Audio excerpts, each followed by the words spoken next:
Good afternoon, everybody. We are here as a joint committee with HHS and Government Operations and Fiscal Policy Committee to discuss and vote on 3 bills. I'll be chairing the session along with Council President Albornoz for the items for 2 and 3. I actually am going to bounce it off to Councilmember Friedson to walk us through that discussion because these are his bills, and I felt that this would be a good way to manage the session. So for our very first bill, this is Bill 4-22, Human Rights and Civil Liberties, Public Accommodations, Gender Inclusive Restrooms. I want to thank Ms. McCartney-Green for preparing the packet. Before we get started, I'd like to know if Councilmember Katz wants to make some opening remarks. Thank you very much, Madam Chair, and I appreciate that.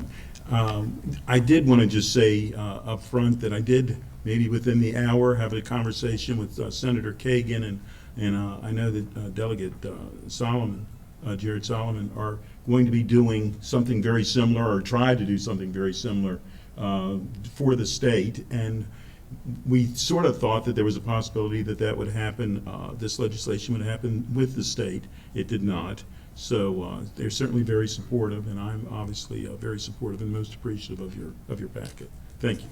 Thank you so much. All right, if there are no other comments, yes, Council Vice President Glass. Thank you, Madam Chair.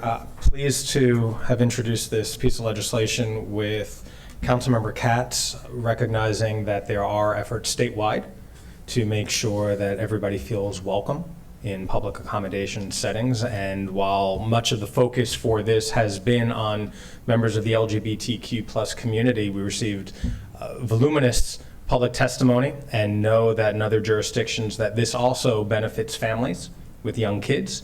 It helps individuals with various physical disabilities and their caregivers. And so this is just really the right thing to do to support everybody in our community who need restrooms. And very important to note is that this is for single occupancy restrooms. And people have tried to mischaracterize this in other ways, but this is for one person only. So thank you very much, Madam Chair. Thank you so much, Mr. Vice President and Councilmember Katz, for introducing this. I also would like to note that we have as co-sponsors Councilmembers Jawanda, Friedson, Navarro, Albornoz, Hucker, Reamer, and Rice. So appreciate everyone. Any other comments from my colleagues? Council President Albornoz. Thank you. I want to thank my colleagues for this introduction. I see members of the Department of General Services. They will recall that 7 years ago we did this in all recreation facilities, including our aquatic facilities, and some of the same concerns by, fortunately, a much smaller population since then, now that we have educated our public on this critically important issue, came out. And it was a seamless transition and very well received by all of the members of the public that Council Vice President Glass mentioned. So this makes sense on a number of different levels and has already been implemented in the county in a different area with great fidelity. Thank you. All right, Ms. McCartney-Green, I'm going to turn it over to you and welcome Mr. Dice. We will engage in a conversation, and colleagues, just let me know, I guess, just raise your hand or something. Thank you, Chair Navarro, and good afternoon, council members. Just before we dive into the packet, I do want to provide some context and background on this bill. And so previously, the council has enacted Bill 2307, which prohibits discrimination in housing, employment, public accommodation, cable TV, and taxi service as it relates to gender identity. In that legislation, the council defined gender identity and made also as a protected class. What the legislation didn't do is extend to restrooms of public accommodations. And so today we're here to discuss Bill 422, which would require gender inclusive restrooms in certain places of accommodation in county-owned buildings. So it would require certain signage. As mentioned, the purpose of this bill is regardless of the gender identity or expression, it benefits people with disabilities, along with different gender of parents who bring their children to the restroom and elderly as well. With that being said, just to discuss the bill a little bit, gender inclusive signage means a sign or a display identifying a restroom that does not indicate a specific gender, such as restroom or bathroom, or a symbol indicating the restroom's availability for use by any individual, regardless of gender or gender identity. What I also want to make sure it's clear is that this is for single-use restrooms, and it's for existing. And so a business owner does not need to create or construct a new bathroom to meet the requirements of the bill. It's really the removal of a sign and putting a sign that is non-referenced to a gender. Along with that, I also wanted to highlight that the bill does not apply to private restrooms in a residence, a hospital, inn, a hotel, a motel, or an establishment that provides lodging for transient guests. DC has passed this legislation in 2006, Baltimore City recently, the city of Salisbury, which is in Wacomico County, and most recently Howard County in 2021. With that, I'm happy to dive into the packet unless there were questions there. And so we'll start on page 3 of the packet, diving into the fiscal impact statement. And so there's 2 parts of this, and the first part is that the bill established that there is a penalty or a fine for a violation of a business owner that does not have a non-gender inclusive signage posted. And so that fine carries $500 for an initial offense, and a separate offense of $750 for each repeated offense of not having that posted sign available for the single user occupancy. I also am going to turn into DGS, the Department of General Service, and so my communication with them, the estimate for the cost of the sign is approximately $25. My understanding is there still needs to be an assessment done to assess how many buildings that would need to have that single occupancy user sign change. But I do want to give Mr. Dice an opportunity just to speak on that and to share more, Ms. Chair, if you're okay with that as well. That's fine, Mr. Dice. Thank you. David Dice, Director, Department of General Services. As Council President Albornoz has already observed, we do this already in our new construction. This is a standard practice. But as far as our 400 prior existing buildings, which many are older buildings where this was not a common practice. Some of the smaller buildings may have single-user restrooms. My supposition is that most have multi-user restrooms. So we'll have to go and check to see which ones have single-user restrooms, and then it's a simple matter of changing signage. This is not a major undertaking, and if we miss one, when we find one, we'll change the sign. It's not difficult, and we're happy to take this on. Very simple. Okay. Questions from my colleagues? Seeing none, all right, proceed. So county expenditure would be very minimal at best. Number 2 of our packet is just reference to the Racial Equity and Social Justice Impact Statement by OLO, which was deemed very favorable because it would diminish health inequities by gender identity and disability status and expand the number of gender-inclusive restrooms in the county. I'll move on to number 3, and the reason why council staff has highlighted enforcement by DPS, HHS, and any other agency as designated by the county executive is because traditionally under Chapter 27, which is where this legislation will be housed, discriminatory acts or violations are enforced by the Office of Human Rights, and are typically complaint-based with an administrative process. Specifically for this legislation, because it's a sign, DPS or HES are agencies or departments that are frequently in the field doing inspections and thought that they were better fitted to assess any violation as needed to any business owner that was non-compliant. So just wanted to make sure that I highlight that the Office of Human Rights would not be the main agency. Moving on to number 4, there are 2 clarifying amendments wanted to address with the committee.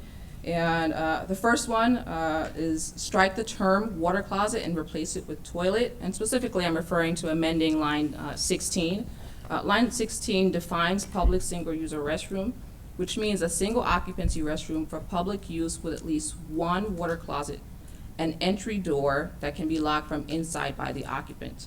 Council staff wanted to be consistent with the plain language guidelines, and instead of using water closet, which may be used in the industry, but for plain language purposes, to strike water closet and replace it with toilet as the preferred language to use for the definition of public single-user restroom. I just had a major flashback because when I was traveling to the United States with my mom and my younger siblings at age 10, my dad was already here. And we get to Miami airport and I had, studied and tried to learn a few phrases in English, and I was asking for the water closet and they were all looking at me like, and I kept saying to my mom, I don't know what else to ask for, but that's what I learned. So anyway, this gave me a major flashback. I can't believe that this is way before my time. 1925, there you go. And so Council staff is recommending to amend that because of its archaic and dated, and for replaced with the term toilet. Seeing no objection, I think that makes a lot of sense. Great. And then so the next the last amendment really is clarifying, as I started in the introduction, is that the county's public accommodation law did not provide an extension to public restrooms. One of the suggestions is for section 2710 to be amended to have an exception for public single-user restrooms. And so right now, the way how the code is written is that public accommodation of any kind in the county whose facilities, accommodations, services, or commodities are used are enjoyed by the general public, either with or without charge. However, the law excludes accommodations that are distinctly private or personal. And so that may be considered multiple user restroom, but for the purpose of this legislation, we want to exclude single user restrooms to allow our laws to comply with providing the signage. And so for that, council staff has talked with Office of County Attorney and agreed that that was a recommendation to create that exception. So amending line 2 to for the scope of section 2710 and to put except as provided in section 2711B, this division does not apply to accommodations that are distinctly private or personal. And so I ask the committee for consideration for that clarifying amendment. Any objection to the clarifying amendment? Hearing none, we will adopt that. Okay. With that being said, Chair Navarro, that wraps up our discussion for today with the packet. Unless there are other outstanding questions, we move for recommend for final action. Okay, thank you. Council Vice President Glass. Thank you, Madam Chair. I appreciate walking us through and everything being in order. And there's one other aspect that I don't think it's in the packet, but there have been conversations with trying to conform this with the future state bill, which we expect will be enacted, passed by Senator Kagan and Delegate Solomon, as Councilmember Katz noted earlier. And I think that there might be a discrepancy with their proposed legislation and the legislation that we're having regarding the signage that would need to be posted. Has this been brought to your attention?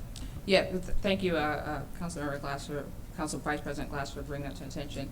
One of the things is going back to the definition of gender-inclusive signage, and so the state law does not provide for a picture, and so the county, or what's proposed here for today, would allow either a wording of restroom or bathroom or a symbol that does not refer to a gender. So that is one of the distinctions from the state law.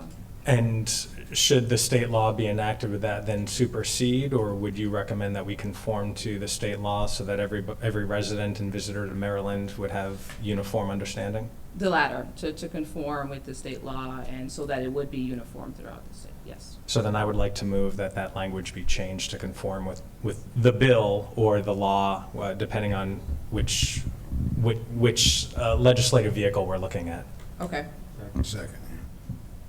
All right, any discussion on that? Without objection, we will support conforming. Thank you, Madam Chair. Thank you. Okay, so if there are no other questions, is there a motion to adopt the bill as amended? So moved. Moved by Councilmember Katz, seconded by Council Vice President Glass. All those in favor, please raise your hand. And that is unanimous by the committee. Thank you so much. Thank you. All right, so now we're going to move on to items 2 and 3, and for that I would like to toss it over to Councilmember Friedson, who is the lead sponsor here, and these are his bills, so I figure he should lead us through this conversation. Well, thank you so much, and thank you for your leadership. Just about a month ago, we were together to announce the introduction of this bill, and all of your work on these important issues. And without going into too many prefatory remarks here, it's hard enough to be a working parent, and the goal here is just make it a little bit easier. And for the county as a government and a large employer to lead by the power of our example. And we were talking earlier about how the county has done this repeatedly when it comes to inclusive bathrooms on the last bill, when it comes to a number of other areas. We have a lot of buildings, we have a lot of employees, and we can demonstrate what we'd like to see with the powers that we have looking inward as much as outward. And so I think that this is a really good example of that. And never has this been more of an important issue as we come out of this pandemic and all of the challenges facing working families and facing parents. So I'm just really excited to put this forward. I know all colleagues know what is in this bill, are supporting this bill. We have a number of issues that we're going to work through here strategically. I did want to acknowledge Ms. Wellens for all of her work and help, and also the executive branch. We've been working collaboratively, and I think we have largely worked through many of the issues and concerns that were raised, and I think ultimately we're going to come out of this meeting with a consensus to move forward and really make a difference for our workforce, help us recruit and retain the type of talent that our residents expect for county government. So with that, I'll turn it over to Ms. Wellens. If you want to prepare us, we can walk through the packet, and then we can walk through some amendments, most of which are in the packet. There are a few that aren't, that have been working through up until the final minutes and moments here with the executive branch, but that either you can present, Ms. Wellens, or I can share, and you can clarify, whichever works best for you. So now I'll turn it over to you. Thank you. Thank you, Madam Chair. Thank you. Council members, are you able to hear me okay with the mask? Okay, thanks very much. So Bill 1022, Personnel and Human Resources Paid Parental Leave, the overall goal and outcome of this bill would be to provide county employees with 6 paid weeks of parental leave following the birth or placement of a child for adoption or foster care. And there's also an amendment to clarify that this benefit also would extend to the parents of a stillborn child. Just as a quick background, so as you all know, the General Assembly passed the Time to Care Act in the 2022 session. The purpose of that program was to create a state-managed insurance program through which eligible employees in Maryland will be able to recoup a portion of their salaries, capped at $1,000 a week for up to 12 weeks annually for certain family or medical leave that otherwise would be unpaid, and that includes parental leave to care for a new child. So I'm providing that context because this bill has 2 different sets of rules that would apply before the state law comes online and then after the state law comes online. So what the bill would do in the immediate term, because the state bill doesn't really become operational until 2025, in the immediate term, the bill would require the county to provide up to 240 paid hours of parental leave as to care for the newborn, newly adopted child, or newly placed foster child. The leave would run concurrently with federal FMLA leave, but it would not count against any other type of employee leave, such as sick or annual leave. In 2025, once the FAMLI, the state program, becomes operational, a new set of county provisions would take effect under the bill in order to coordinate the state and county programs. The county employee would continue to receive 240 hours of fully paid parental leave within a 12-month period, but the county would pay the portion of the employee's salary that was not already covered by the state benefit, the FAMLI benefit, which again is capped at the $1,000. So there would be a discrepancy in many cases between the employee's salary and the state benefit, and the county would cover the difference for 240 hours. In terms of and also just for a quick background, in terms of the current county law, under our personnel regulations, we do have a form of parental leave. It's 720 hours over 24 months to care for newborns, but and other newly placed children, but it counts against your other leave, so it's not an independent standalone benefit like this bill would provide. There are a few issues noted in the packet. The initial one was an amendment proposed by Councilmember Navarro regarding including the parents of newborn or stillborn children under the purview of the bill, and supported by the lead sponsor. This is on bottom of page 2, top of page 3 of the staff memorandum for your review. So again, this one would include, make sure that these benefits extend to the parents of stillborn children. So that's the first decision point noted in the packet, is whether the committees wish to adopt that amendment. Yes, thank you very much. First of all, I just want to express appreciation. Councilmember Navarro immediately raised this issue. She and her team have really importantly identified what is a significant issue that is growing in awareness, I think, and that hasn't been as publicly discussed as it ought to be. And so I really appreciate her putting this forward. I strongly support the amendment. I wanted to turn over to her. She'd give a little bit of background on that. So, Madam Chair. Thank you so much, Councilmember Friedson. Absolutely. I want to thank my staff also, as we were doing our discussion of the bill as proposed, et cetera. This is definitely something, as you said, that is just a lot of growing awareness on the impact on parents of stillborn, babies, and how it is also quite important to extend this kind of benefit to parents who are obviously grieving and going through that particular process of adjusting and just really dealing with a devastating loss. There are a lot of obviously similar issues that parents have to go through as similar to what parents who actually have babies. So I really do appreciate this. I think that is an area that is not often discussed, but as I said, has been growing in awareness, and a lot of articles and a lot of discussion about this as well to raise that kind of awareness. And so it is important for us to be leaders in this space, and I appreciate the inclusion of this in the packet. And I don't know if I need to move it formally or... Unless there's any objection, I think we can take it without objection. Okay, thank you. Let's continue.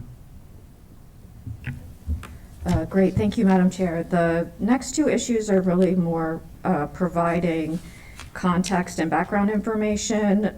So issues number 2 and 3 provide some information about the upcoming Maryland program that will take effect in 2025, and also there's some context for you regarding what other jurisdictions in the federal government have done.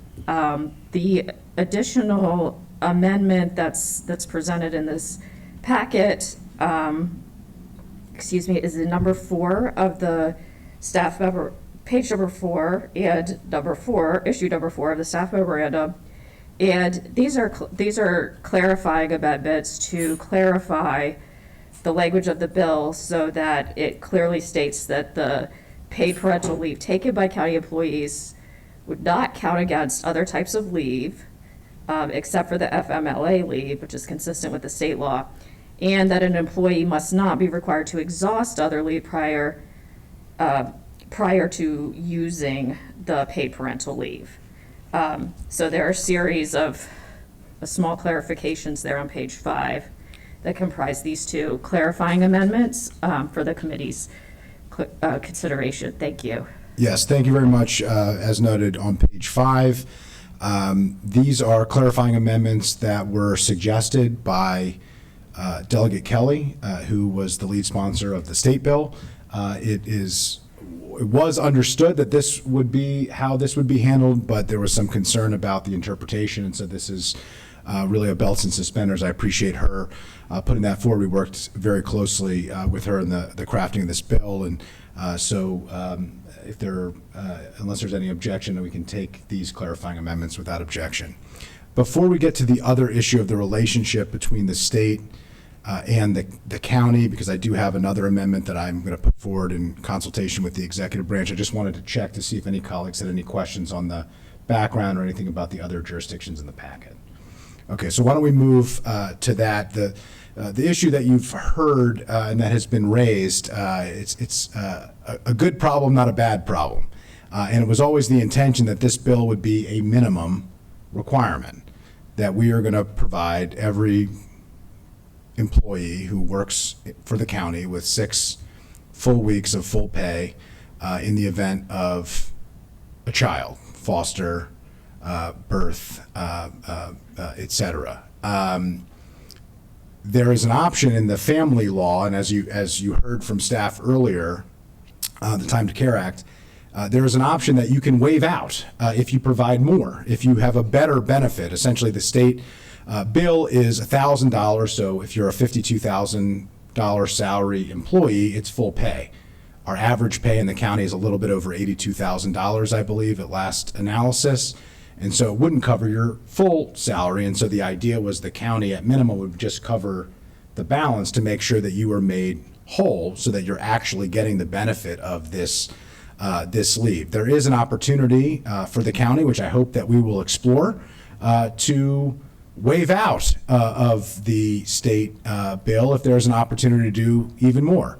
But we want to make sure that we do at least 6 full weeks, and if we do and we're not doing more and we have an opportunity to have the state pay $1,000 of the cost, we should be taking advantage of that.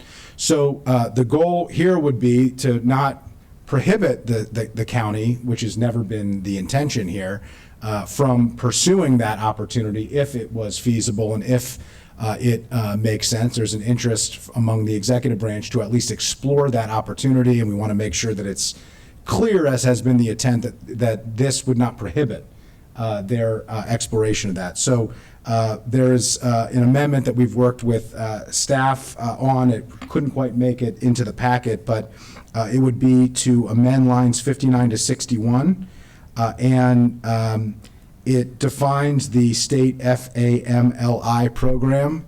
And I share the challenge between FMLA and FAMLI that has, in the working on this bill, I have tripped up on that about 1.5 million times. But it would create, number one, the Family and Medical Leave Insurance Program required by the state of Maryland under the Time to Care Act of 2022, Chapter 48 of the 2022 Laws of Maryland as amended, or a private employer plan established by the county and approved by the Maryland Secretary of Labor under the Time to Care Act of 2022, Chapter 48 of the 2022 Laws of Maryland, as amended. And then after line 47, add the following new subsection A and re-letter the subsequent subsections. The requirements of subsection C of this section must not apply if the county establishes a private employer plan approved by the Maryland Secretary of Labor under the Time to Care Act of 2022, Chapter 48 of the 2022 Laws of Maryland as amended, and this plan established by the county under paragraph 1 of this subsection provides to each employee at least 240 hours of paid family leave annually. So the legalese, I think, speaks for itself, but the summary of it is as described. This sets the minimum standard that the county is establishing, and if there are other ways in order to do it, it would not preclude in any way this or any future executive branch from pursuing that. And frankly, I think it's always intended, 6 weeks is good, but for most families, it's not enough. And so we hope that this is the start of us doing more and more for our employees. So I would move that forward and for the consideration of colleagues. Second. We have a second. All those in favor? That's unanimous. Okay. I think that is the balance of the issues on these sections related to the relationship between the state and the county. Great. So let's move on to the next discussion item, if there is any. Thank you. That covers the discussion items that were contained in the packet. I should also note, and should have noted at the beginning, that we do have representatives from Human Resources, Commission for Women, Office of Management and Budget, and the representatives of FOP, IAFF, and McGeo also were invited to join should there be any questions from the committee. Appreciate that. I think we're just about ready here. I have some questions on the fiscal note, the fiscal impact statement, the 2.5 employees, and so if the executive branch could join, I just had a couple of questions about that.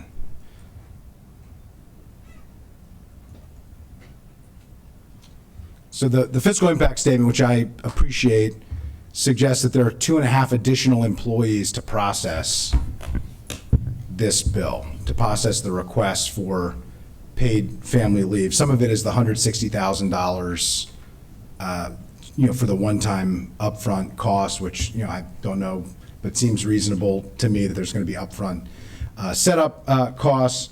But could you explain the 2.5 employees? It seems like a high number. You already have to request for family leave. As we heard earlier, you don't get paid for it.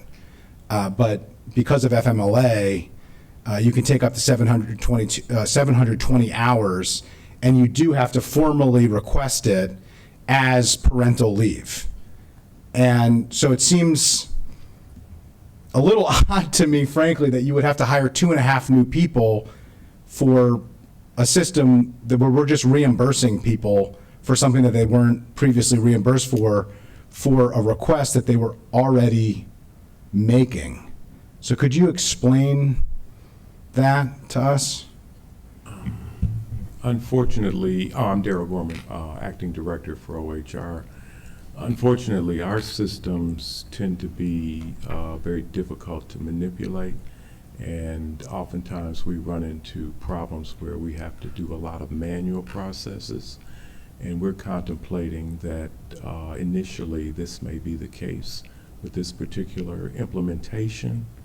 It may change over time, but as we begin this process, along with the other types of leave that we administer, this may pose some difficulty and would require additional FTE support. Appreciate that. I gotta say, do you have anything else to add? He's commenting from Corey Orlowski with Yeah. OMB. He's Yeah. commenting directly from the OHR perspective. Yeah. This also relates to MC time and ERP, the finance associated rules, but getting the new leave code established in the system, getting the utilization of that, getting the management of that. And the point within the fiscal impact statement is to point out that whenever we do one of these things, it's an additional amount of resources that are required, and it can't be easily absorbed into the existing workforce. All the other projects that they're working on are still ongoing, and it's just an acknowledgement that there is additional workload on top of everything. Yeah. This may be term in a lot of these issues, getting it established. I appreciate that. I mean, first of all, I think it's going to cost what it's going to cost, and if it's the right thing to do, and there's obviously overwhelming support for it, we just need to do it. I do think I very, very carefully read the fiscal impact statement, and the overwhelming amount of what is in the fiscal impact statement relates to what was just talked about, errors and manual fixes and changes, which speaks to a much broader issue on the system itself that really doesn't have anything to do with this bill. And so, I mean, it's troubling that a simple change in the coding would require 2.5 people permanently, full-time, to implement. I mean, we're not talking about 2.5 equivalents on a contractor for a temporary period of time, because it's above and beyond what the regular workload is. I just think the average voter and resident of Montgomery County who is reading this packet, it would be reasonable for them to conclude that either this is a spiking of a fiscal note to make it look like it's going to be much more expensive, or we have a really inefficient system that desperately needs to be fixed, because the idea of hiring 2.5 new people to implement just seems, I mean, the 160,000, again, seems reasonable.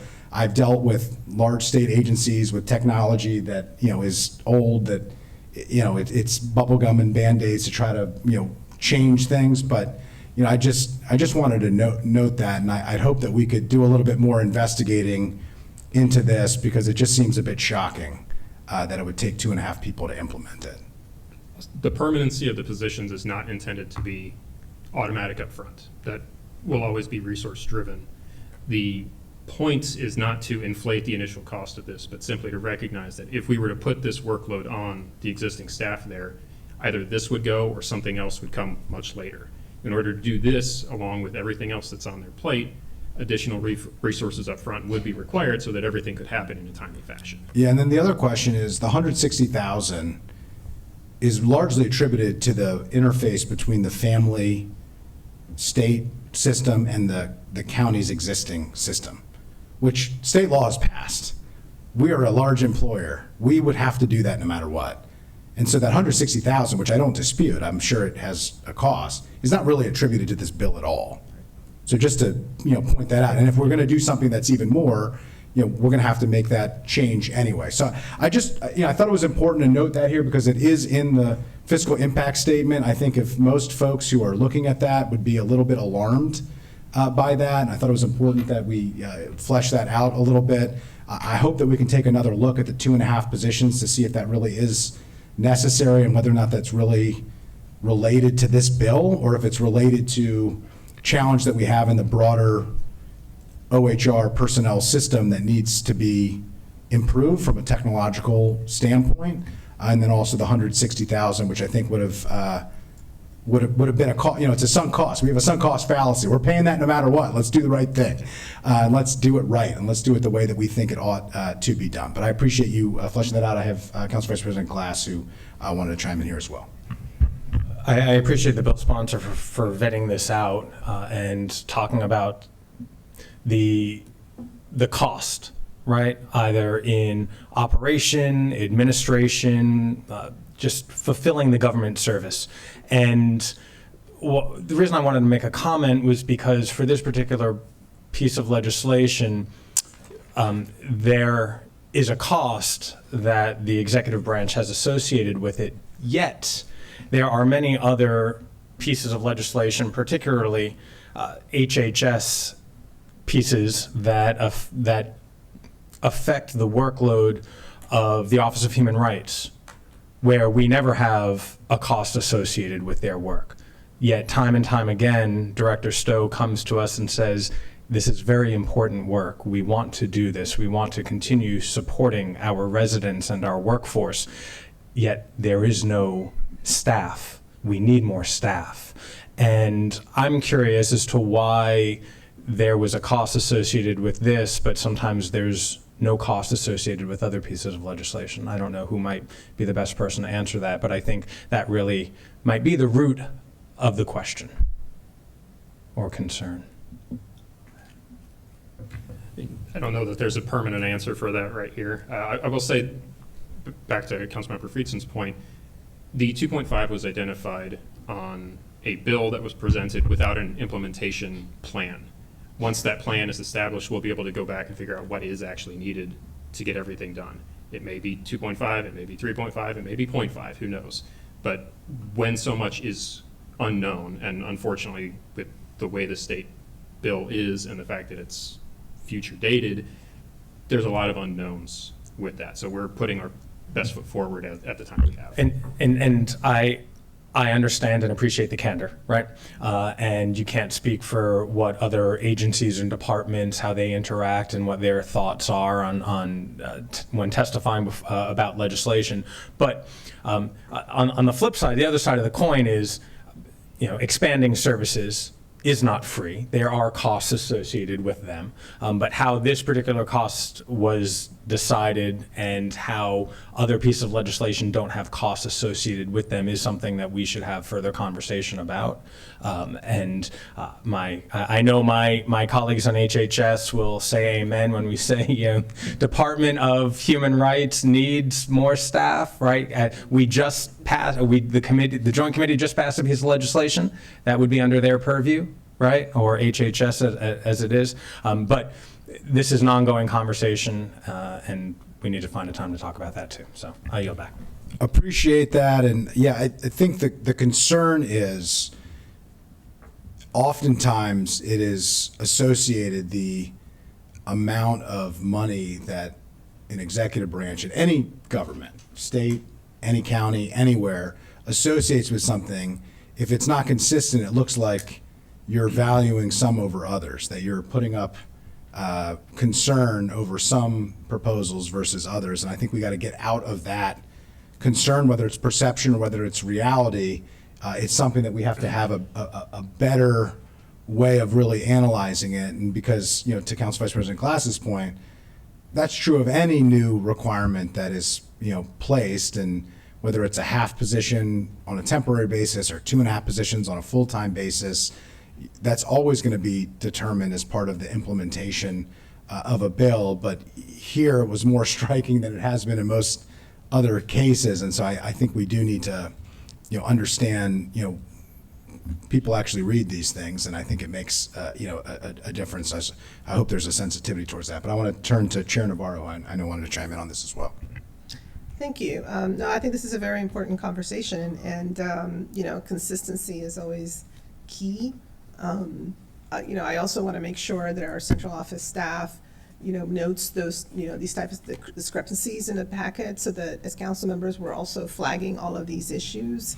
Vice President Glass, you're so much on target. The Office of Human Rights has traditionally been underfunded. Actually, the GO committee literally has forced additional funding onto them, because of course you get into this sort of catch-22 when it's budget time and you ask offices if they have enough capacity, and undoubtedly they say, yes, I think we can handle it, because obviously they come before us with a particular target, budgetary target.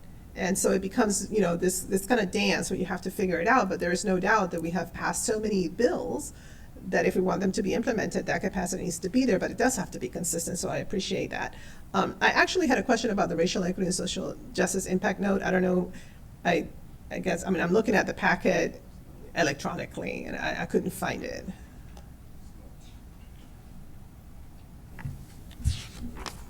The last time I checked, it wasn't yet available. I did ask the office if it would be available before this work session. I didn't hear back, but I can check again to see if it will be available before the 26th. Okay, well, once again, I think I want to raise that as a major concern and put that on the record.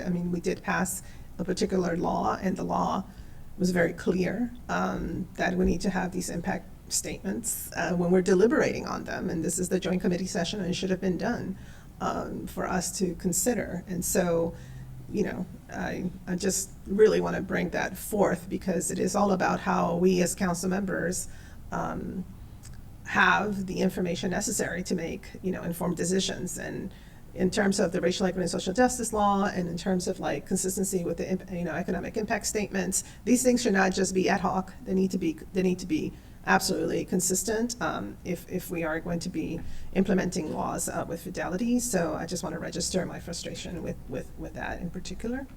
Thank you. Thank you for raising that up. First of all, I neglected to mention it here. We did ask about it when the packet came out, and I do appreciate staff requesting it for OLO, but it should be available for when we were taking up these items. The bill was introduced. It's had public hearings. It's been a month. So I think it's a really critical point that you have raised. I apologize for and we actually built in capacity in order to get this done, which meant we did have additional staff to do this. So it's not as if we didn't, do our due diligence. Absolutely. Thank you for lifting that up. And I apologize for not raising it myself, but we did notice it, and noticeably missing from the packet. With that, any other colleagues wish to speak? Ms. Wellens, any other items that you wanted to raise? I think we covered all the discussion points and amendments in the packet. Correct. No other items. Thank you. With that, is there a motion to approve the bill as amendment? Move second. All in favor? Okay. Bill has been approved unanimously. We'll plan to take this up on the 26th at full council. I think we heard from the council president. Okay, now we are on to our next item, Bill 1122. This bill is related to lactation rooms. It's similar in terms of the county government leading by the power of its example. here. I did want to note, Ms. Ludine Green, all of your work here, working with my staff, and I should note Mary Geis on our team has been incredible on this bill and on the bill we just discussed. So I want to thank her for all of her work, and I want to thank the executive branch here in Department of General Services. We have been in conversation about these issues since February to try to get to a good outcome, a reasonable outcome. We came very close to the introduction. We'll have a couple clarifying amendments that we can raise here. We'll have Director Dice join us here at the dais. We're trying to balance what we can do as quickly as possible, but make sure we're providing an opportunity to actually get it done and not be unreasonable or unrealistic. There's been a differentiation between both having to identify all of the facilities, as we talked about earlier with the inclusive bathrooms. There's quite an inventory that we have in county government, and so we have to determine what is available and where and how we get it done. And then also separate out where we can get it done easily. Let's get it done quickly, and where it's going to take a little bit longer, let's separate that out. So we'll talk through that once we get to that discussion point in the packet. I'll just note here, this is a critical health issue. It's a major equity issue because the health of pregnant people and the health of young babies is in many ways connected to breastfeeding for those who wish to do it. And we should be making it as easy as possible to do it, particularly in county facilities that we control, that we own, that we rent. So that's really what this is about. We've taken steps to do that in recent years, including in this building, but I don't think as good and strong of steps as we could. And in working with a lot of the stakeholders, there is a clear understanding, including among county staff, that we could and should be doing more to really lead on these issues rather than following the tide, to really lead the wave. So with that, happy to turn it over to staff to take us through the packet, and look forward to having the discussion points. Before we get to that, I'll turn, to Chair Navarro. Thank you. No, I appreciate that. Just to, again, thank you for this leadership, because as you noted, we had taken some steps, and in so many ways, I feel like this is just us keeping up with so many other countries where this is simply, something that is commonplace. But no doubt, as we were able to witness the issue with the formula shortage, I think it became real for many, many moms. And I think we have to do whatever we can to make this, a priority, and have this to be available. And there are always different experiences. I have two daughters. My oldest refused to breastfeed; she just wouldn't do it, and it was quite traumatizing for me. My second daughter was like, no problem, right? But this notion of there's so many things that come into place as a mom, especially first-time moms, et cetera, and to be able to to go to work and know that you have this opportunity to be able to continue to breastfeed, to pump, et cetera, it goes a long way. So I just think we're just kind of catching up. And once again, I will register my frustration that we don't seem to have a racial equity and social justice impact note for this as well. And I think it's paramount that we have those when it comes to full council as well, because again, we talk a lot about equity and the data, et cetera, but here we are, and we're not privy to that particular information here in that analysis. And again, the law was very specific about building the capacity of OLO, and we also have somebody who is in the central office here on the legislative side who is supposed to be working on this as well. So I just want to register my frustration, and hopefully this doesn't become a pattern. Thank you.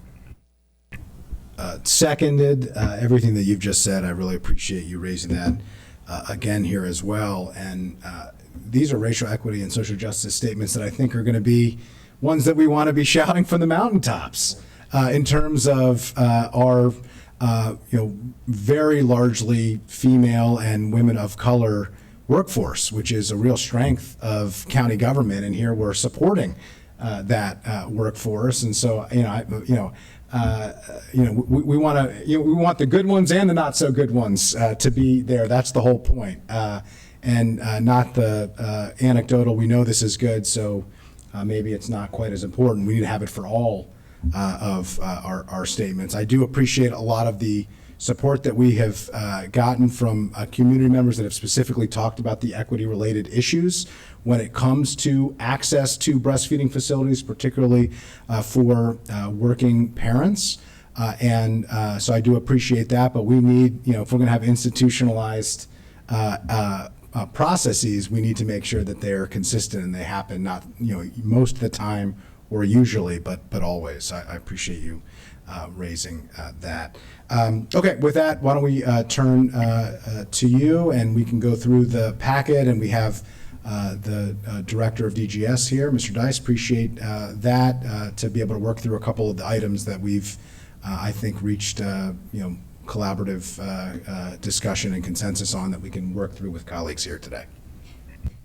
Thank you, Councilmember Friesen. Just to give a small context, the question is, why is this needed? And so the federal law, Affordable Care Act, did provide provisions or requirements for an employer to provide at least a space that is not a bathroom for an employee to express breast milk. Well, Bill 1122 will provide more than a space. It's actually providing a designated room that is sanitary. And there are other requirements that are also required. Not only that it's sanitary, but it's available, shielded from view, free from public or co-worker intrusion, displays appropriate signage, and contains the following: a chair, a flat surface to place a breast pump, a sink with running water, a small refrigerator, a microwave, at least one or more electrical outlets, and any other related supplies as provided in regulations. While noted already that there are some county buildings that do have an existing lactation room, but this bill would provide for consistency throughout all county buildings that are applicable. Further, the Director of Department of General Services can determine that a room is unable to be repurposed as a lactation room, and if so, required to provide alternative accommodations. Alternative accommodations would include a mobile or portable lactation pod or station. In addition, the bill will provide for employees to be given a reasonable break time to express breast milk. As mentioned, federal law also provides this, but the Bill 1122 does not put a restriction for up to a year. It's as needed for the employee. With that being said, happy to just dive right into the scope of the county buildings that we are discussing for today. Please. And so on page 5, according to the Office of Management and Budget, in coordination with DGS, it's identified over 400 facilities. Right, my understanding of the 400 facilities, 300 would be impacted by this legislation. Of the 300, 100 are considered unfeasible for retrofits and would require the alternative accommodation. The remaining 200 is really what our discussion is here today. And so out of the 200, 170 are not near plumbing or adjacent plumbing to have a sink with running water. There is 30 that is near a sink with running water. And so I want to stop there as we start to talk about the fiscal note and what that would entail to get the 170 up to par with sink with running water. If I'm not mistaken, I think the fiscal note refers to over a $9 million investment over a 6-year period. But I will pause here just to give Executive Branch or Councilmember Friesen the opportunity. Yeah, I'll just highlight, and then we'll turn to Director Dice, then I can note, I think, where we've, reached a level of consensus here. There's basically 3 categories, and I just want to note, included in the bill, if it's unfeasible, there are a number of different alternatives that are available that can be used. And so that's available here. And then we have the places where it wouldn't be that difficult to actually accommodate this with the running water and all of the recommended items as noted in the bill. The middle category is the question of what is reasonable to get to a place that we're actually accomplishing our goal here, because we don't want to fall short of what we actually think needs to be done, and what's a reasonable time frame in order to get that done. So I just want to note that for colleagues, that's kind of the 3 categories. Can be implemented relatively simply, maybe not easily, but simply, straightforwardly, what would be, is much more logistically challenging to implement and probably by extension costly. And then the places where it wouldn't be feasible at all, and so an alternative accommodation, which the bill does allow, would be satisfied. So I just want to note that that's really the meat and the heart of this portion of the discussion. I'll turn to you, Director Dice, and then we can talk through where we, I hope have landed. Okay, great. Again, Judging by your comments, I'll determine whether or not we've landed there. Well, again, for purposes of the public, David Dice, Director, Department of General Services. I think I've got to start with three things. I first sort of became professionally aware of this. Personally, I've been aware of it since my 43-year-old son was born. But professionally, I was walking through an airport. I think it was either Logan or Hartsfield a number of years ago, and noticed a portable lactation pod. And I thought to myself, well, that's odd. And looked into this. This is a couple years ago. Came back and actually started to talk to staff. Can we do this? This sounds like a pretty good idea. It never got off the ground, budgets being what they are and all. But so so that's number one, my personal words. Number two, we want to do this, and we want to find a way to do this. But number three, as was just outlined, it would be an absolute miracle if all of these round numbers were absolutely accurate. They're not, of course. They're just estimates. And we don't know, frankly, what we don't know. And so one of the things you'll see in the comments that we offered was that we need time to know so that we can make a more accurate determination as to where each of these buildings fall. And as I've talked with council staff and Mr. Friedson's staff, that we would target probably at first the buildings most likely to have a need. But to be honest, even those that are excluded from the bill, like warehouses and things like that, I've run warehouses with staffed by persons who would reasonably require a lactation accommodation. So we don't know, but just trying to logistically target how best to approach this, we would likely approach this with the buildings most likely to have persons who would need use of these facilities, which would be our higher occupancy buildings. Having said that, one of the impacts, lasting impacts of COVID that's focused on telework is that most of those high occupancy buildings are not highly occupied. And so do provide for spaces, a room in each building that we could likely target for this. And again, you guys have read our statements. Our biggest concern is the plumbing requirement. If the plumbing requirement didn't exist, I could have people out there doing this right now. It's tables, chairs, electrical outlets, and an inside lock. And I got all the people and all the stuff to do that. Like everyone else, I'm resource challenged, and there's no resource allocation in the fiscal impact for DGS, but a lot of this is stuff that is just not hard to do. The challenge, again, becomes on the plumbing aspect. And again, it's not the water. I can run water anywhere. It's the drain, waste, and vent system. Water is pressurized, and I can make it go up, down, and sideways. But gases go up, and liquids go down. And so the challenge becomes the waste and vent plumbing, and therefore the proximity to existing drain, waste, vent, or DWV that we call in the industry. So that's the real challenge, and hence the emphasis on access, reasonable access to nearby plumbing. I identify it as a restroom or kitchenette on the same floor. And again, I'll take the EOB for example. I know of 3 floors on the EOB that have kitchens and kitchenettes. Those would likely, one of those floors would likely be the target that we would have for finding and identifying and reserving a room as a lactation station. And I tell the the affected director that congratulations, you've joined the lactation team and I'm taking one of your rooms. In one of those cases, I happen to be that director, so I'll make sure I pick on someone else. But anyway, this is doable. We just need time to look at our buildings and see which ones help us get this done as fast as possible.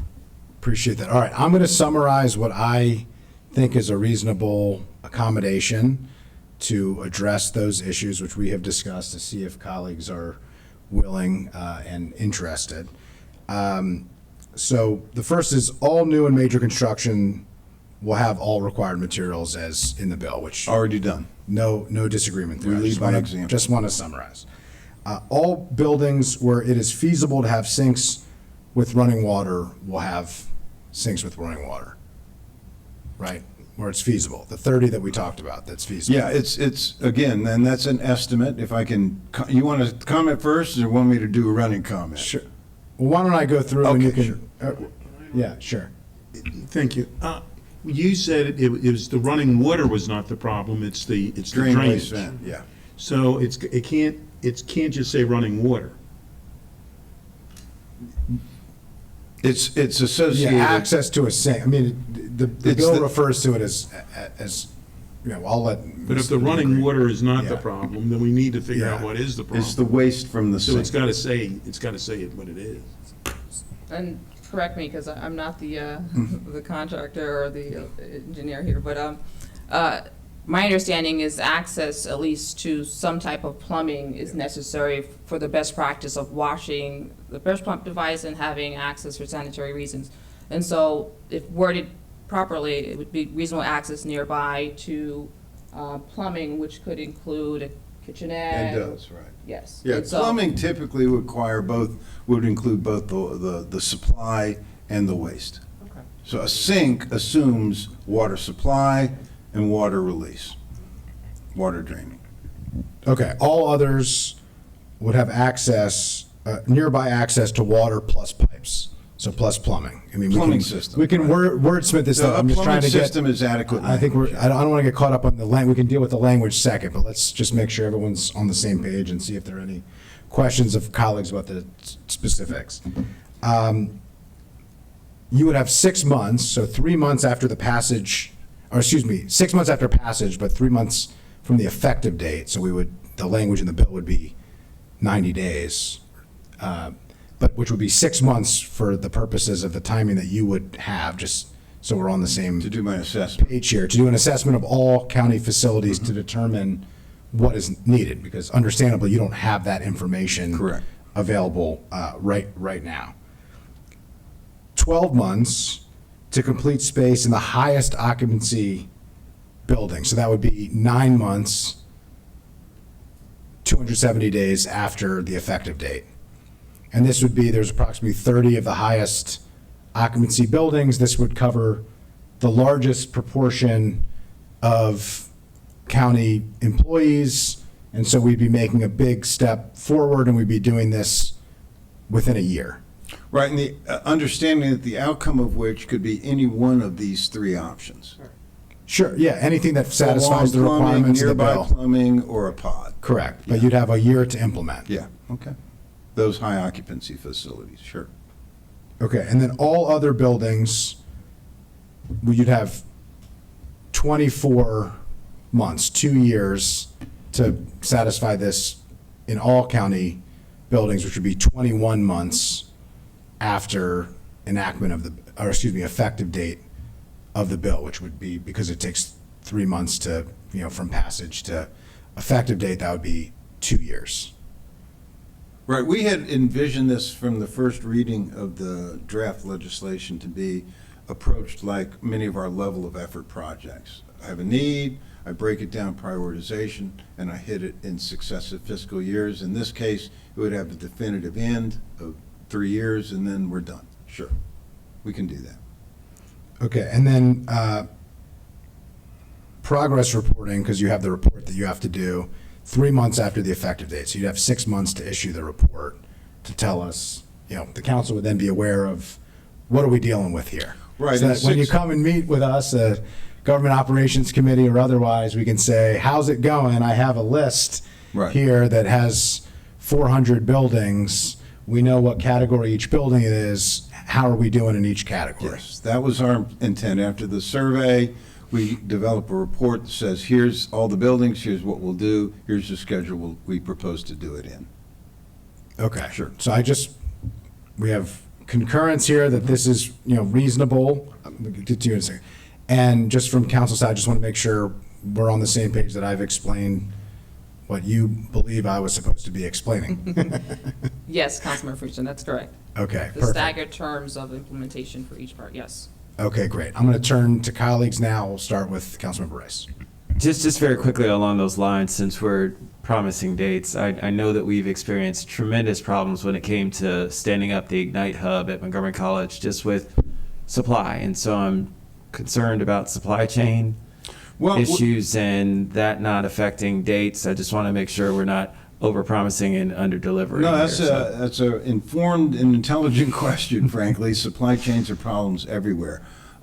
We've actually spoken with some of the suppliers of the pods, which would be the biggest supply chain challenge, and they've reported to us that it's not a problem. I'll look for a nod from my deputy, Jamie Cook, who has spoken with some of the suppliers. Is that correct? 4 to 6 weeks. So that's pretty good. As opposed to rooftop air conditioning units, which are running 42 weeks. But anyway, so yes, we don't anticipate a problem. Okay, thank you. Thanks for that question. Council President Albornoz. Thanks. Wasn't sure quite where to add this comment, and it's more of a general comment, but this is such a critical and important step, especially with where we are in the world right now. And I think this sends the message to the region that we are a family-friendly government in every way imaginable. And this is going to help both improve the working conditions and standards for current employees. I think it's going to help with recruitment and retention, frankly, and help in so many other ways. But it's all predicated on making sure that management is a strong partner here and creates an environment, in addition to having this literal space and time, that there is flexibility given, that there is a long enough runway given. And having managed in county government for 12 years, we have excellent managers in county government, but there are times where some managers interpret policies differently than maybe others. And so we have to set the tone in addition to creating legislation and ensuring that we have resources available in both practice as well as policy in making these accommodations available, and that it's welcomed and encouraged among various departments and agencies. So I know I'm looking at my colleagues in human resources who I know this all too well, but it's important for department heads to spread this message too. And we in the council need to take leadership on this as well. So it's just a general comment, but I think related to everything we're talking about here. If I can speak to that, though, as the council president will recall, when he was in the executive branch, General Services is known as a department to get stuff done, and I seldom am inhibited by reluctant department heads. So it's my experience, though, not to characterize department heads in the executive branch poorly. I think there is a wide acceptance for this. It really does come down to the nuts and bolts of the space that we ultimately determine to be the one that we want to use. And we'll have those discussions one-on-one, but the force of the legislation will actually help us move forward with this. So I think you help us in achieving those goals by passing this. Well, thank you for that. And I think, boy, do we need to demonstrate that Montgomery County government is family-friendly. Family-friendly for our employees and family-friendly for the people that those employees are serving. We should make it as easy as possible for families to access the services that they desperately need. And quite frankly, as we saw during the pandemic and tried to adjust and reboot and rethink and reimagine, we've got work to do, like every other service provider, and there are no more important services than the ones that we provide as a county government to our residents. So any other questions, comments from colleagues? I'm seeing some consensus on the consensus, which is good. I'll just summarize. All new buildings and major construction will have the required materials in the bill. All buildings where it's feasible to have sinks with running water or plumbing as defined will. All others must have nearby access to water plus plumbing, running water plus plumbing. 6 months, which would be 3 months after the effective date, to do the survey of existing buildings that you'll be reporting back to the council under that same time frame of what that inventory looks like. 12 months to complete space in the highest occupancy buildings, the 30 highest occupancy buildings. So that would be 9 months after the effective date. And then all other buildings, 21 months after the effective date. So 24 months, 2 years. Okay. All right. So with that, we will allow our crackerjack council staff team to put that into language. But that is the recommendation. I think without objection, we'll. What about the door locks? And so this. Yeah, so we still have a few other items. Yeah, Yes. we're not approving the bill. I just wanted to approve. This is really focused on the implementation schedule. So in the packet, we're in the fiscal impact, because that was really speaking most of the implementation. But thank you for raising that. Okay, so we're good on that, on the implementation. Appreciate again the coordination and collaboration starting back in February of the Department of General Services in particular. And with that, I'll turn back to you, and we can continue going through the packet. Thank you, Councilor Friedson. And so we'll move on to number 4, referring to the reasonable break time. I wanted to make a suggestion here for the council to amend lines 49 to 51, just because the federal and state laws both require an employer to provide reasonable break time, but that break time doesn't have to correspond with the lunch or already scheduled breaks. And so I wanted to clarify to amend lines 41 to 51 by striking that provision.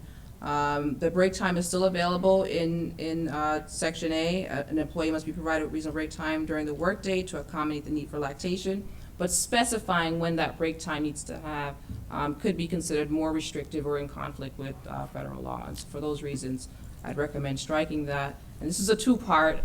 The recommendation is to clarify that compensation would not be required to be given to an employee that takes that break time under subsection A. And so the break time that they already are provided under Montgomery County personal regulations is what an employee would be given. Yeah, very much appreciate this. The goal originally, just for colleagues to understand, the goal originally of concurrently, we were trying to be flexible. It seems that the language was, unintentionally less flexible. So I agree and appreciate this. And if there is no objection from colleagues, we could move those clarifying amendments. And I think this speaks to the heart of what Council President Albornoz was talking about. This isn't just about facilities. This is about management working collaboratively with their teams to be as flexible and reasonable as possible so that we can be accommodating. Because we have lots of employees with lots of different needs, and we need to make sure that we're meeting their needs so they can meet the needs of residents. So appreciate that. I think without objection, we can accept those. Okay. Our last amendment, just number 5, is another clarifying amendment, and wanted to emphasize that although it may be implied, using the terminology, the lactation room must be free from public or co-worker intrusion is not sufficient. We need to actually have language that says a door lock is required. And so the recommendation here is whether the committee would consider amending line 14 that would include that the lactation room has a door lock from inside. And so if that is acceptable, then I'll turn to Councilmember Katz. Thank you, Mr. Well, I don't know what your official title would be on this, or acting chair, I guess, whatever. I'm afraid to know what you would call me. That was not my initial just, thought, however. My only concern is, what is a door lock? Is a latch a door lock? Is that considered a door lock? yes, Councilman. So, Yes. So a 'cause latch. to me, they're safer than the door locks we have now, on the doors, so, yeah. Okay. Is the recommendation to have latch as a terminology as opposed to, Or it could say door lock or latch Or or latch. whatever. That's fine. Yeah. And I'd be fine with that. Thanks. I'll turn to Councilmember Rice. Could we just say could be secured or locked from the inside, which then allows for there's no specific terminology. That would It be our could- preference. There you go. Yeah. Secured from the inside. okay. All right, so number 3 on the suggested amendment under number 5, which is amending line 14 on page 8 of the package, just so everybody understands. Number 3, rather than has a door lock from the inside, it would say can be locked or secured from the inside. Okay, without objection, we'll move the amended amendment with that. Okay, I have one other item I just wanted to raise. I really think it's important, and I'll yield to colleagues of whether we should include this in the bill or whether we should request it or what the case is. But we have been in conversation with OHR and with TEBS about the development of an online lactation room locator and scheduling mechanism. I think this would be really helpful both for employees and for visitors of county buildings. I know we're putting a lot of requirements on the executive branch here, and so I want to be sensitive to that. But I ultimately think that if we're going to go through all of the trouble of doing this for a really important reason, that we don't want it to be a tree that falls in the forest with no one there to hear it. Or, in other words, a lactation room that we spent a lot of money and effort and resources to build that no one knows is there for them to use. And so I really think that this is important. There are a lot of employees that go building to building. And so, for me, I know exactly where everything is near my office and near this room. But for many of our staff members, they're going to dozens of buildings in the course of their regular business, and the likelihood that they would know exactly where all these facilities might be would be limited. So I'm happy to amend it to include that. I'm also happy to request it and have further discussion. I'm yielding to the will of the body here to provide a broader time frame because there's some technology piece here, but I think we absolutely have to do this, and I'm open to exactly how we do it. But I think this exercise won't reach what we hope it will do and all the conversations that we've had unless we have something like this in place. And with that, I'll turn to you, Councilmember Rice. Well, Councilmember Friedson, it's great that this council has been so supportive of our Ignite Hub, because our Ignite Hub is exactly situated to do things just like this. So I would ask Kimberly Ricon, who is in charge of our Ignite Hub, if they would take on this task of designing. That's what they do, with coding and designing apps to solve real-world problems. It is something that I think that they would be very happy to take on, and would be something that would be at no expense to the county. And so it's a win-win for us all around, utilizing something that we've already invested great resources in, but still gets us to where we need to be and addresses the concern that you have. I couldn't agree with you more that I think that it's appropriate. And in light of some of the apps that I've seen that have been made through our Montgomery Can Code program and others, this would be one that would easily be produced within probably a 6-month time frame at most. Council Chair Navarro. I do agree that I think there should be some reference made in the bill regarding this, and then through regulation, something like this, having the Ignite Hub take it on, I think would be awesome. It's a really, initial project of sorts. But I do think it would be important to include it in the legislation, to make reference to that as a requirement and have it specifically, sorted out through regulation. So, first of all, I think it's a great idea to utilize, utilizing what we've already invested in, and we've already worked to capacity build in order to do exactly the types of things we're talking about. I appreciate Chair Navarro, because I agree, and I'm glad that you said that. I think it is important to include in the bill. Perhaps we could work with the executive branch on language that would allow for what has been requested here to work with the Ignite Hub, so that it doesn't have to be too stringent. And I actually personally think with all due respect to everybody, an app, even better than the county website, in terms of ability to be utilized. I think if it's separate from the county, interface, it might even be a little bit easier to navigate for residents and, to be able to, for us to implement. So I really appreciate that, and we won't agree on exact language here, but I think we can move forward that we will have language, and maybe you could share it with the joint committee members, and we can just have a consensus before it goes on the 26th. Yeah, I think so. I mean, I think it would be important to engage, TEBS, given the technology is under GO, et cetera. I think it would be good for them to be involved and figure out how this could interface and if there are any issues that need to be worked out. So that's why I thought it would be important to have sort of general language that refers to this in the bill, but then through regulation, include engaging TEBS, including everybody figuring out what would be the best process, if it's going to be an app, if it's going to be Ignite Hub, are there any legal issues or whatever that need to be sorted out, but they can do that. So I think for the full council, it's just, language would really be our attorney language that makes this as a requirement in the bill, and then through regulation, the specifics can be then worked out. I appreciate that. So perhaps it could be a reporting, we have a lot of reporting requirements in this, and so perhaps we can have an additional reporting requirement, on that with a similar, timeline, so that, this could be referenced in that way. But I think we can yield to council staff to come up with that language and share with us.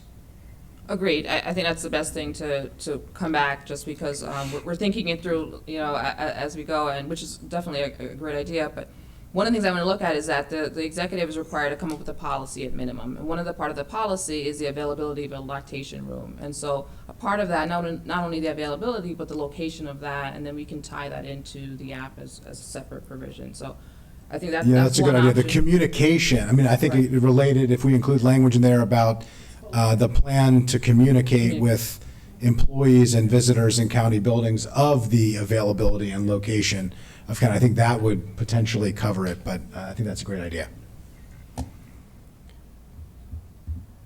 Okay, all right. I'm seeing nodding in the back from the executive branch. I'm seeing nodding here on the dais from council colleagues. So excited and really pleased about that. Ms. Ladine Green, do you have any other items of discussion that we haven't gotten to? No, that concludes our discussion for today. Can I just ask one clarifying question? I was just looking at the bill. This is to require county buildings to include a lactation room for county employees, not the general public. I just want to make sure, because almost every space that I'm going to identify is going to be behind secure doors. Right. Well, I think it's a good point. What I was referencing is we have people that come behind secure doors who are coming to meet, or not just absolutely. employees, Right, yeah. that are coming to meetings, that they are coming, But this is not an accommodation to the general public. It was not intended to be a public accommodation. It was intended to be a workforce issue. When I was referencing visitors, and I apologize for I separate visitors from members of the public in a public event versus a visitor who is coming to meet, could be a contractor, could be some type of partner. Oftentimes they are meeting behind those doors. Which is why I thought that it was going to be important to have TEBS involved and et cetera, just to look at all the parameters and the legal issues and things like that, which is going to be easily done. Absolutely. Good point. Okay, thank you. I was curious as to what the clarifying question to snatch conflict from the jaws of consensus. But good news is we're clarifying consensus from the grip of consensus, which is good. Okay, with that, do we want to move the amended bill? Second. Moved by Councilmember Katz, seconded by Chair Navarro. All in favor? It's unanimous. Terrific. I think this is, I'm told by the council president, also going to be likely on the agenda along with the prior bill for the 26th. Really appreciate everybody's work on this. I know it was complicated and a lot of moving parts, and so I really appreciate that. And I think with that, I'll yield back to the co-chair to close us out. Nope, I think that this has been great work. I appreciate everybody who has worked so hard on all of this, and my colleagues as well. So with that, we are adjourned. Thank you.